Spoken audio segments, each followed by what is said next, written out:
Everyone needs to vent occasionally. Maybe it's because your morning commute was a nightmare, you attended an unproductive meeting, or a team member missed a deadline. There will always be something to complain about. However, compulsively complaining doesn't just get something off your chest, it actually damages your brain and overall health. In fact, some have even gone so far as to say that complaining can kill you. Here is the wonderful story about a wise man who almost went same way. A wise man once faced a group of people who were complaining about the same issues over and over again.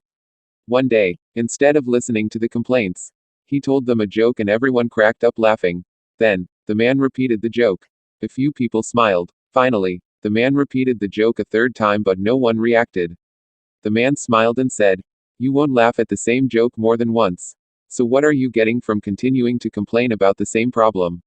This wise man story teaches us, you're not going to get anywhere if you keep complaining about the same problem but do nothing to fix it.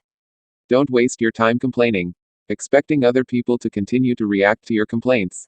Instead, take action to make a change. Life is stressful, and complaining may be considered by many as an extension of being absolutely normal. However, complaining affects our brains and our physical health negatively. A sense of sadness or melancholy is increased, along with real dissatisfaction with our daily lives.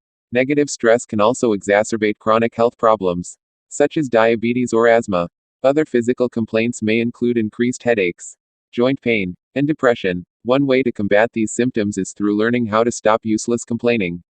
Nourish a positive attitude. Change the way you think. Of course, this is far easier said than done, but it is quite possible. Cultivate a positive spin on how you perceive the problem.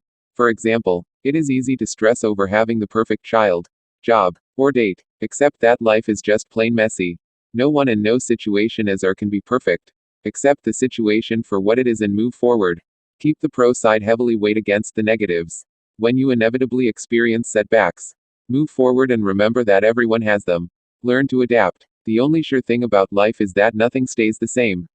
Change is coming, whether it's tomorrow, next month, or next year. Some life changes are significantly sad. Allow a period of grieving.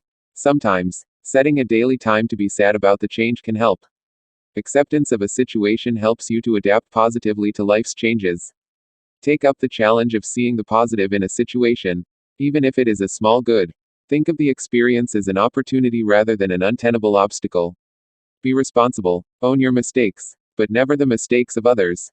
The first step to being responsible is self-respect. Begin by thinking highly of yourself and your decision-making process. There is no reason not to. Keep people in your life who respect you, and fail miserably at taking advantage of you. Eject chronic complainers. Let them carry their complaints elsewhere. Through garnering people in your life that like and respect you, you will naturally reciprocate the respect.